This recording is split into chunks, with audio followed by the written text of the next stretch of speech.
et bienvenue dans ce nouveau podcast. Je m'appelle Marion et ma mission est de vous guider au mieux en vous donnant des conseils sur mes expériences, mon savoir et de vous proposer des solutions sur une thématique de développement personnel ou de voyage afin d'évoluer en tant que personne et dans votre vie. Une semaine sur deux, le mardi à 18h, je vous propose un nouvel épisode sur mes phases d'introspection, de ma perception du monde et de ce qui peut vous inspirer dans le but d'éveiller les consciences. Et là, à l'heure où j'enregistre le podcast, je suis tout en haut d'une montagne à 2000 mètres d'altitude. Je compte faire un film sur le Népal, donc vous le verrez bientôt. Je l'espère, je prends mon temps pour bien le faire. Aujourd'hui, on va se concentrer sur mon expérience Vipassana. Je vais essayer de la faire en une seule partie, donc très rapidement en condensé, pour que ça soit clair, succinct. Comme vous le savez, j'ai fait une Vipassana à Shringa. Tout d'abord, je vais vous expliquer le programme et ensuite comment j'ai vécu mes pensées. Vipassana a plus de 2500 ans. Elle a toujours été comme un remède mental universel et considérée comme un art de vivre. Puis a été pratiquée et enseignée par Bouddha Gautama, qui a été éveillé à 35 ans. Il en a pris conscience sous un arbre et a donné son dernier souffle sous le même arbre et a dédié sa vie à servir les autres. Elle a été reprise en 1969 par S.N. Goenka ou Goenkaji, un birman qui a pratiqué cette technique en Birmanie pour cause de migraines, puis a enseigné ce dharma, donc le chemin, à ses proches. Au début, c'était payant, puis il a estimé qu'aider n'avait aucun prix et a décidé de la répandre dans le monde entier gratuitement. Dans les années 70, elle se reprend dans des prisons en Inde, toujours par Goenka, afin de libérer les prisonniers de leur mal-être avant qu'ils reprennent leur vie, entre guillemets normale, au bout de leur peine. La méthode Vipassana consiste à méditer de manière naturelle, s'asseoir en tailleur, fermer les yeux, se concentrer sur sa respiration naturelle et laisser l'esprit calme, paisible, sans qu'il n'y ait aucune pensée, émotion, image, phrase, mais ressentir uniquement les sensations du corps et taire l'esprit. Je l'ai fait du 18 au 29 novembre. Traditionnellement, elle devait se pratiquer que 7 semaines, mais aujourd'hui, c'est plus flexible. Elle peut durer 1 jour, 10 jours, 30 jours, 60 jours. Personnellement, je conseille à tout être humain minimum 10 jours pour être en immersion totale. Pendant cette expérience, vous n'avez ni droit au téléphone, ni à la parole. Vous êtes dans un dortoir avec d'autres personnes étrangères, généralement pas de douche chaude, vu que vous êtes au Népal, surtout en période d'hiver. 2 repas par jour et un goûter. Les lits sont durs, c'est un matelas fin posé sur une planche en bois. Il y a 13 heures de méditation par jour en moyenne. Ça peut faire peur, mais c'est en totale immersion et c'est ce qui vous fait mûrir. L'inconfort, juste l'essentiel, vivre comme un moine ou une nonne pendant 10 jours de votre vie. Donc, le premier jour est très particulier. Puisque vous avez le droit de parler jusqu'à 18h, vous avez la ségrégation homme-femme, donc les deux sexes sont séparés, et vous pouvez rencontrer les femmes et parler avec elles. Moi, personnellement, j'ai fait la rencontre de 4 autres Françaises, dont une qui est devenue une amie. Et des fois, surtout en voyage solo, on fait des rencontres exceptionnelles. Elle en fait partie. Le deuxième jour arrive. Évidemment, pas d'affaires. Vous n'avez plus le droit à la parole. Le noble silence commence. Vous êtes dans une chambre, en dortoir, avec d'autres filles. Moi, j'étais avec 5 autres filles. Puis ça fait toujours bizarre de dormir avec quelqu'un. Il faut savoir aussi que quand je suis arrivée et que j'ai regardé les murs à côté de mon lit, j'ai vu des écritures. Je vous les mettrai dans la vidéo, dans le film du Népal. En fait, il y avait marqué Day 1, Day 2, Day 3, Day 4 et tout au long, jusqu'au 12e jour. Parce qu'en fait, ça dure 10 jours, mais le premier jour, vous rentrez et le dernier jour, vous sortez. Donc ça compte 2 jours en plus. Ensuite, vous voyez en général les horaires et les plannings. Donc toujours le même, à quelques exceptions près. Les repas, en général, donc vous avez 2 repas très copieux, le matin à 7h et le midi à 11h, et ensuite un petit goûter à 17h. Pour les lessives, tout simplement, vous vous débrouillez à la main, voilà. Il n'y a pas de machine à laver, donc il faut se débrouiller. Et tout comme les douches, il n'y a pas d'eau chaude. L'eau est en général entre 10 et 15 degrés, ce qui est très compliqué, surtout quand vous voulez vous laver les cheveux. Voilà, moi j'ai essayé à toutes les heures. J'ai essayé très tôt le matin, le midi, très tard le soir et je n'ai jamais eu d'eau chaude. Peut-être une fois pendant 1 minute et j'ai béni cette eau. Genre vraiment, quand t'as de l'eau chaude à ce moment-là, c'est incroyable. Ensuite, le fait de ne pas parler peut être compliqué, surtout moi. Si vous me connaissez et que vous m'écoutez, vous savez qu'en général, je n'ai pas cette voix-là. Et oui, j'ai la voix cassée maintenant parce que mes cordes vocales pendant 10 jours n'ont pas fonctionné et que juste après, j'ai fait quelques bêtises en boîte de nuit. J'ai un peu trop crié et tout, donc voilà, ça m'a un petit peu cassé ma voix. Ensuite, il faut savoir que le sport, le yoga et toute autre pratique sont interdites pendant la vipassana. Donc moi, ce que je faisais, c'est que je faisais vite fait des abdos, beaucoup d'étirements entre chaque pose de méditation. Et je me faisais les allers-retours 5-6 fois d'affilée des bâtiments. Je montais les 4 étages et je descendais, je montais, je descendais, pour avoir un petit peu d'exercice physique, parce que 13 heures de méditation à manger comme une goinfre, ça n'aide pas. Ensuite, vous avez un maître référent, moi j'appelle ça un maître, mais c'est un enseignant, à qui vous pouvez parler le matin, le midi ou le soir. Et ensuite, vous avez un référent. Je lui ai parlé une seule fois pour lui demander qu'une fille puisse mettre un masque à côté de moi, parce qu'elle n'arrêtait pas de tousser gras, et vraiment, mais vraiment, ça m'a dégoûtée, et c'est trop dommage parce qu'en fait, tu veux méditer tranquille et tu peux pas, quoi. Donc c'est très dommage, très dommage, ce côté-là. J'ai été assez déçue par rapport à ça. Mais bon, au moins, ça vous permet de méditer en toutes circonstances. On avait les travaux derrière, on avait les chiens qui aboyaient, on avait la cloche, on avait les gens qui étaient malades, ils étaient tous malades. Donc je m'imaginais une boule d'énergie autour de moi et qui ne m'a pas atteinte parce que du coup, je ne suis pas tombée malade. Et depuis l'Australie, j'arrive à passer entre les maladies, je touche du bois. Mais voilà. Ensuite, vous avez des techniques quotidiennes. Donc, vous avez la principale technique de la méditation. Et ensuite, vous avez des petits conseils, des petits tips. Chaque jour, un petit peu plus. Et le soir, vous avez le discours du Dharma qui dure 1h30. J'ai payé le CD en français à la fin du cours. Donc, très intéressant, je vais pouvoir l'écouter. Et ensuite vient le sommeil à 21h30 et on se lève à 4h tous les jours. Et chaque jour, on a directement entre 4h30 et 6h30, 2 heures de méditation. Il faut savoir que pendant la méditation, la Vipassana, vous apprenez 3 phases. Shila, Samadhi et Panya. Panya qui est la méditation finale. C'est ce que vous apprenez à la fin. Vous avez aussi la dernière méditation qui s'appelle Metta. Très intéressante aussi, c'est le fait de donner de l'amour. Mais je ne vais pas trop vous spoiler si jamais vous voulez faire une Vipassana. Tout se résume à sa propre vérité et à Anicca. Anicca signifie que tout vient et que tout repart. Que ce soit les émotions, les images, les expériences positives, les expériences négatives, l'amour, tout est anicca. Quand vous expérimentez vraiment le vrai anicca, ça change tout. C'est très important d'avoir une objectivité totale, être neutre, sans émotion, avec l'esprit libre, calme et tranquille. Et vous avez notamment la voix de Goenka toute la journée. Et il en rajoute petit à petit au fil des jours. Donc au début, vous avez que 3 ou 4 minutes de Goenka et à la fin, vous avez des heures de Goenka. Le premier jour a été ma découverte, la vraie découverte. Ça a été très compliqué. Le deuxième jour, vous avez la technique. C'est la première qui est très difficile parce que vous avez mal au dos, vous n'avez pas l'habitude, le dos doit rester bien droit, donc ça change. Et puis, mine de rien, il y a beaucoup de gens qui partent aussi au bout du deuxième jour parce que c'est très difficile physiquement et le mental n'a pas encore commencé. Le troisième jour arrive, on a un approfondissement de la technique.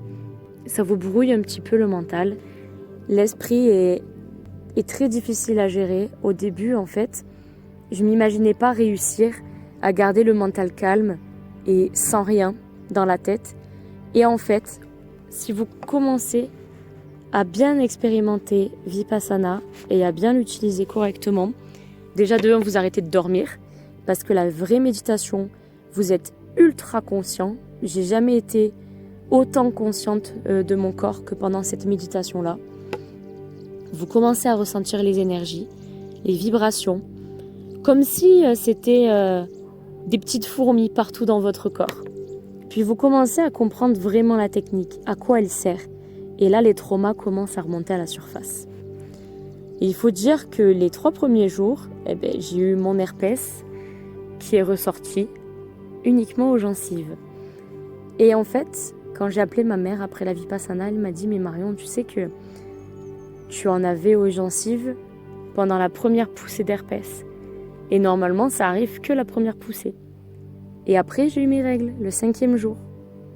Donc au final, le corps parle énormément. Et surtout quand les traumas remontent à la surface. J'ai également fait énormément de cauchemars, mais il fallait ça pour me purifier, et je le savais. Le 3e jour, j'ai oublié de vous donner quelques petits détails importants. J'ai vécu ce qu'on appelle, ce que j'ai su après, le banga. Qu'est-ce que c'est le banga ? Vous ressentez énormément d'énergie et de vibrations d'un coup dans tout le corps. Et moi, personnellement, parce que chaque humain est différent aux sensations, mais j'ai commencé à voir comme un énorme soleil au milieu de mon front et une grosse pression à cet endroit-là. Comme si j'allais tomber dans les pommes, le vertige, la tête qui tourne, énormément de flots d'énergie et de vibrations d'un coup dans tout le corps jusqu'au mental.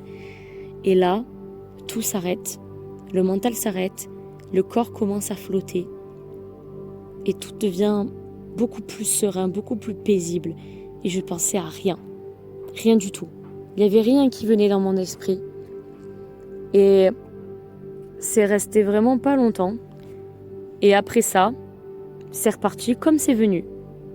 Et il faut savoir que le banga arrive quand il veut. C'est vraiment aléatoire. Et il ne faut pas chercher à l'avoir parce qu'il ne faut pas faire de la recherche de sensations.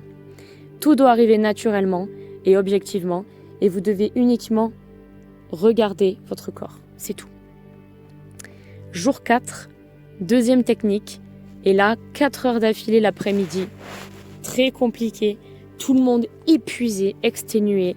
C'était très difficile parce que le jour 4, tu n'as plus le droit de bouger 3 fois par jour pendant 1 heure. Mais c'est nécessaire pour réellement être en immersion avec la technique. Ensuite, le 5e jour, arrivent mes règles du coup. Très compliqué, très difficile, fatiguée. J'ai eu une migraine énorme. Et c'est le jour où je me suis fait 2 bangas d'affilée. Alors vous imaginez que la seule heure où j'ai pu méditer dans la chambre, je me suis endormie assise net. Chose qui ne m'arrive jamais.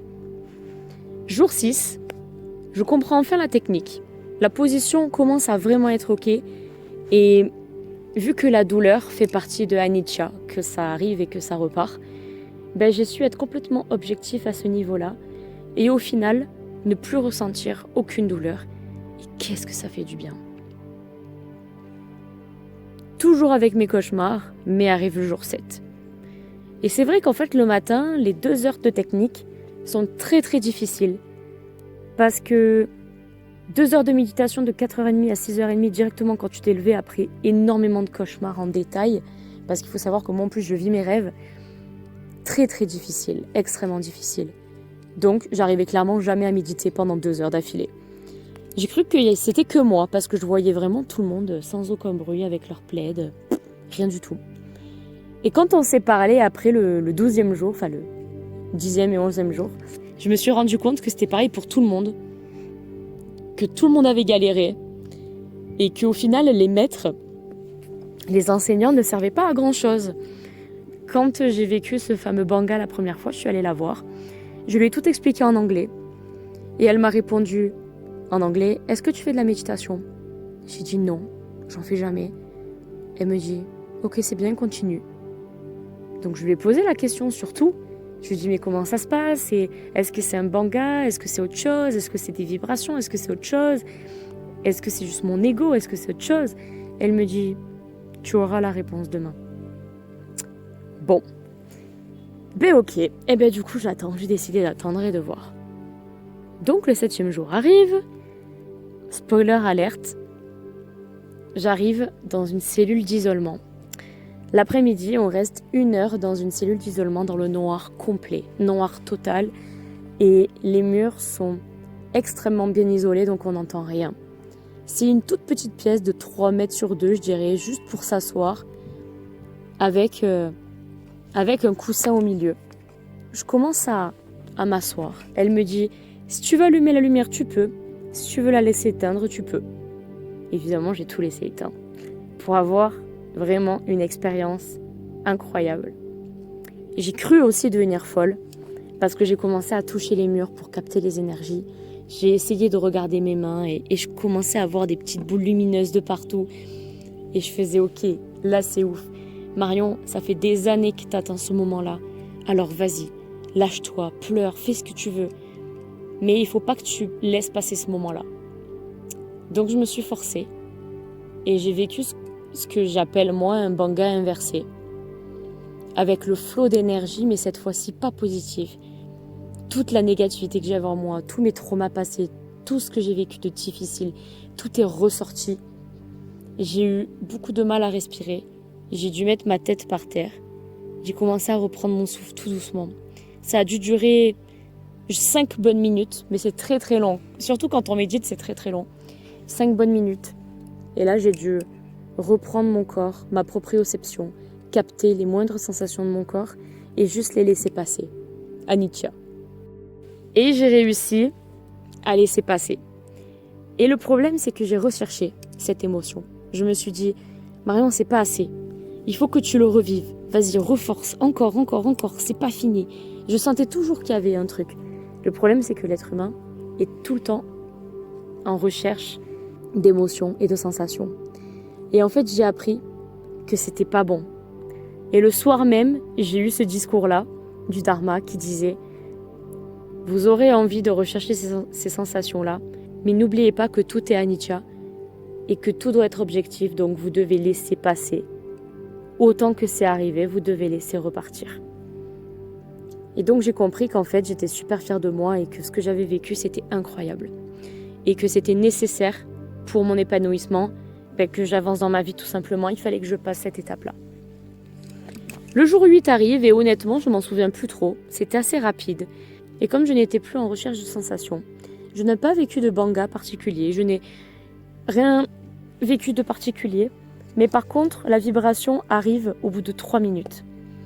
3 à 5 minutes, ça arrive très très rapidement. Et très rapidement, dès qu'on se met en position Vipassana, on ressent cette énergie. Le 9e jour, pensant qu'il en restait qu'un, je commençais à en avoir marre et je me suis dit, allez, c'est bon Marion, vas-y. T'arrives à bon port, c'est fini, ça va passer. Mais que nenni. Le 10e jour arrive. Je me suis tapé du coup les 2 premières heures de méditation et là je commençais vraiment à en avoir marre. Et en fait c'est très frustrant parce que quand on commence à en avoir marre et qu'on se dit en fait ça fait 10 jours que je suis là, ça fait 10 jours que je suis là pour avancer dans la technique, dans la méditation et quand j'y arrive pas, c'est frustrant.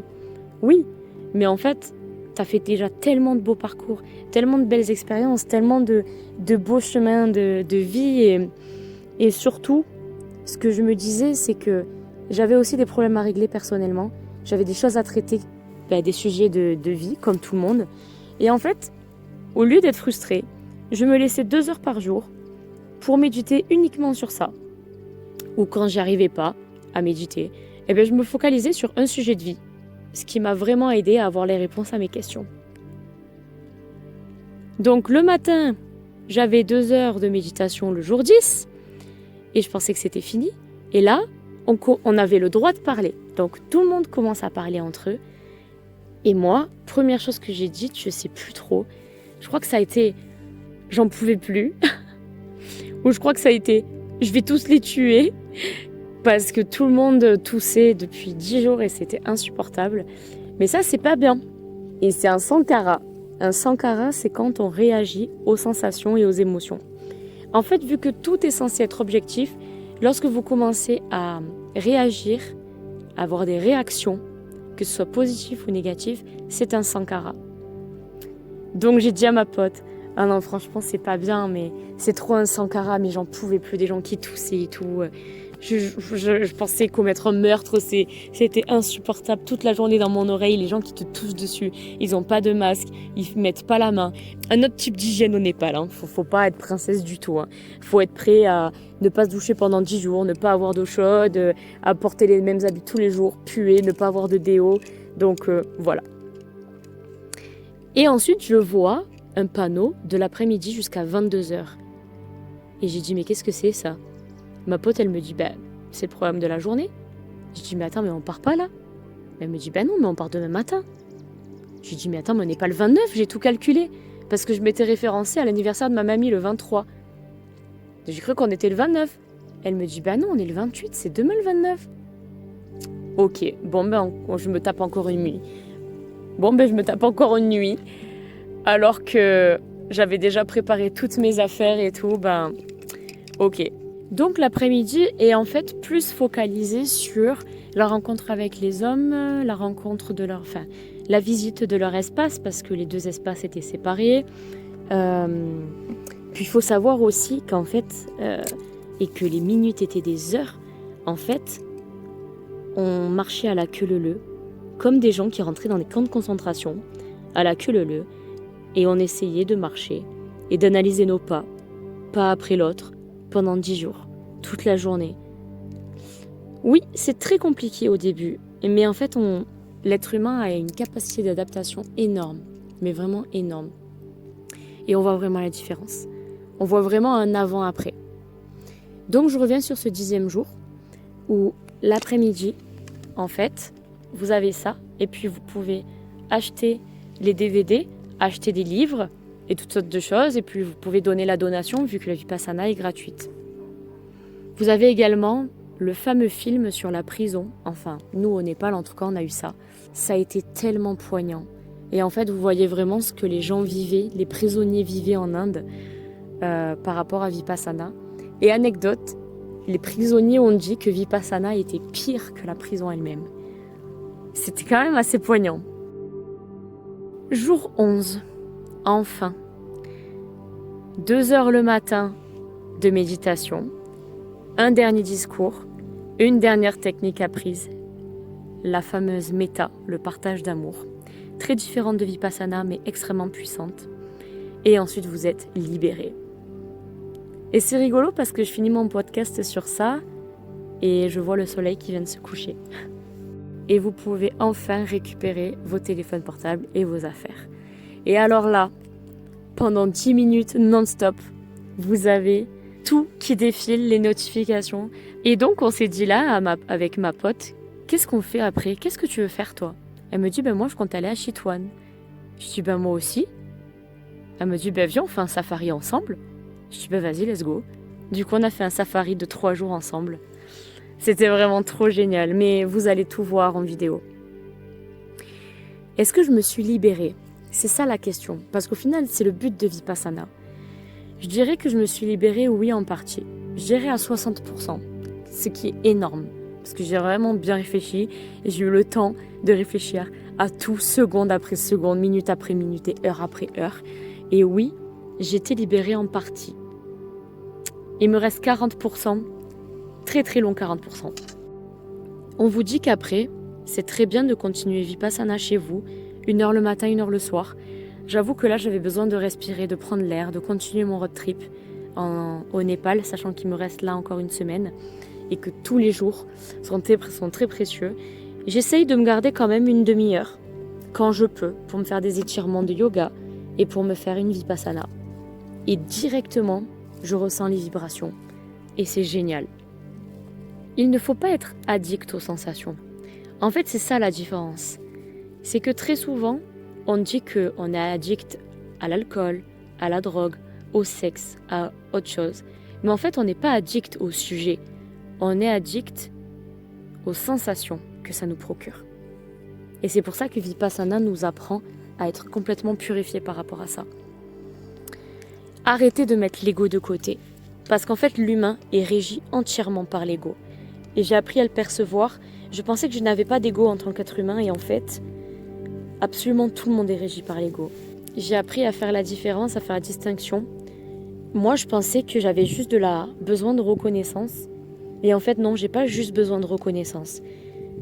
Ma reconnaissance est liée à l'ego. Et ça a été très important pour moi à traiter et très difficile à encaisser. Le fait de mettre l'ego de côté vous permet d'encaisser les conflits, mais surtout de ne pas en avoir. J'ai remarqué quelque chose, c'est que par exemple, quand une personne insulte, on répond très souvent par de l'insulte ou juste de la répercussion et de se dire « Ah ouais, mais pourquoi il m'insulte? Mais qu'est-ce que j'ai fait de mal? Mais je suis une personne bien, etc. » Alors que, non en fait, juste, comme il disait Vipassana, comme disait Goenka, c'est une personne qui vous donne un cadeau. Qu'il soit bon ou mauvais, ça reste un cadeau. Mais le cadeau, si vous décidez de ne pas le prendre, vous le refusez. Je suis désolée, tu m'offres ce cadeau-là, mais moi je n'en veux pas, et je te laisse comme ça. La personne est mauvaise, elle a décidé d'être méchante avec moi aujourd'hui, mais moi j'ai décidé de ne pas l'accepter, parce que je vaux mieux que ça. C'est un petit peu comme le pardon. Et juste après, j'ai envoyé des messages, je me suis excusée pour ce que j'ai fait, ou pas d'ailleurs. Évidemment, je ne suis pas débile, je ne me suis pas excusée à tout le monde, à n'importe qui, pour n'importe quoi. J'ai sélectionné les bonnes personnes, j'ai parlé aux bonnes personnes, et je me suis excusée pour des trucs vraiment qui m'avaient impacté dans ma vie. Typiquement la dépendance affective. Je me suis excusée auprès de mon ex, on a eu une très bonne discussion, parce qu'attention, il faut que les deux personnes soient réceptives pour pouvoir parler objectivement, et que ce soit très constructif. Et donc après ça, moi en fait quand je lui ai envoyé le message, je ne m'attendais pas à une réponse. S'il m'avait laissé un vu, c'était ok, je l'aurais pas mal pris. En fait, c'est le principe de donner sans recevoir. Et ça, je l'ai vraiment appris à la Vipassana. Dernière chose, on est très souvent amoureux de l'image qu'on se fait de l'autre. Soit on aime quelqu'un, soit on l'aime pas. Mais en fait, c'est ce que l'image nous renvoie. C'est très visuel. C'est comme par exemple un père qui aime son fils et pendant 20 ans, il ne le voit pas. Et cette personne devient très mauvaise, elle tue des gens. Mais 20 ans après, quand il le revoit, il aime toujours autant. Parce qu'il a cette vision de lui, il a cette image-là de lui. C'est pareil avec toutes les personnes qu'on voit. Et c'est très important d'en prendre conscience. Ça fait partie de l'amour. Et Vipassana vous rappelle à quel point il est important de lâcher prise et ne plus rien voir, juste voir le présent. Juste se focaliser sur ce qu'on fait et pas sur ce qu'on doit faire ou ce qu'on a fait. Tout arrive et tout repart. La douleur, la joie, tout. Chacun a sa propre vérité. Et donc c'est très important de ne pas prendre les choses personnellement parce que tout dépend du vécu de chacun, des sensations ou d'autres choses. Vipassana n'a pas de religion. En fait, c'est respecter toute chose, toute vie et juste ne pas se focaliser sur une culture en particulier ou sur un dieu en particulier, mais juste sur la nature et ce qui est réel au final. Du coup, après Vipassana, j'ai pratiqué du yoga, du sound healing avec des bols tibétains dans un ashram. Vous allez pouvoir regarder dans la vidéo aussi, parce que j'ai pris une vidéo. En fait, dans les bols tibétains, vous avez des vibrations si vous tournez le manche tout autour. Et si vous mettez de l'eau dedans, vous pouvez voir qu'en fait, l'eau vibre. Et c'est ce que ça fait dans votre corps à ce moment-là. Et c'est super intéressant de voir ça. Pas d'excuses. Tout est de ta faute. Tout ce qui arrive est de ta faute. Si tu prends du recul, si tu arrives à voir les choses en grand et les choses en hauteur, en fait, tout est de ta faute dans le sens où tu as fait tes choix et c'est tes responsabilités et personne ne t'a mis le couteau sur la gorge pour y arriver ou pour faire ce genre de choses. Pas d'excuses pour la méditation non plus, ça vient au plus profond de toi. Garde la respiration, laisse arriver les vibrations et après ça arrivera de plus en plus vite. Et en fait, ça passe très vite et plus aucune douleur. La souffrance mentale, physique est nécessaire, mais au bout d'un moment, vous ne sentez plus rien. Nous n'avons pas le droit de donner des cours de Vipassana, mais on a le devoir de le partager. Donc c'est ce que je fais avec vous aujourd'hui. C'est très important pour moi de le partager au maximum. J'ai pu parler à différents backpackers du monde entier et c'est extrêmement intéressant comme technique. Je vous invite à faire un petit tour de Vipassana 10 jours et après ils proposent de servir. Donc servir à la Vipassana aussi pendant 10 jours. 10 jours sont extrêmement longs pour les Occidentaux parce qu'on n'a pas l'habitude d'attendre, de voir les choses passer, d'admirer. Et en fait, je voyais des petits détails sur les arbres, des petits détails des animaux. Et par exemple, typiquement une chenille qui sortait tous les soirs à la même heure. Voilà, c'est des petits trucs qui sont au final importants et pour lesquels j'ai été admirative. Pour finir, je dirais qu'en fait, Vipassana m'a servi à tout ça, à me libérer d'une certaine pression que j'avais, l'anticipation et l'appréhension de beaucoup de choses qu'en fait aujourd'hui je n'ai plus, quasiment plus. Parce que des fois ça m'arrive de me lever le matin, de faire ma journée et d'oublier que je n'ai pas d'hôtel ou pas d'endroit dormir pour la nuit et j'improvise. Totale improvisation et en fait ça ne me fait plus du tout stresser.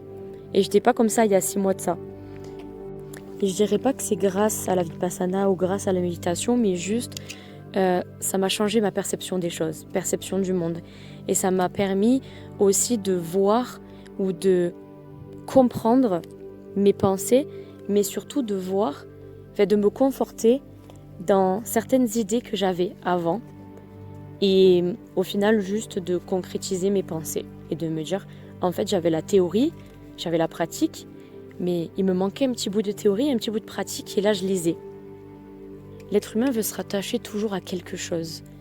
Et c'est vrai que rien qu'un regard, on essaye de captiver le regard de quelqu'un, le toucher de quelqu'un, la main de quelqu'un, effleurer l'autre, ou essayer de se rattacher à un petit confort, ou dès qu'on a une douche chaude, on est super content, ou des trucs comme ça.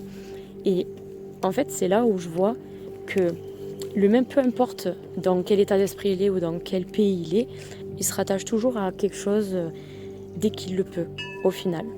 En fait, ça le rassure d'être dans un confort, mais c'est aussi important de pouvoir trouver son bonheur dans l'inconfort. Donc voilà, sur ce, je vous laisse. J'espère que ce podcast vous a plu. Et puis on se retrouve dans un prochain.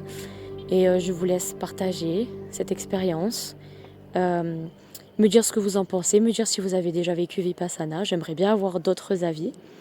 Et sur ce, je vous dis à bientôt pour une prochaine vidéo. Bonne journée à vous et douce nuit.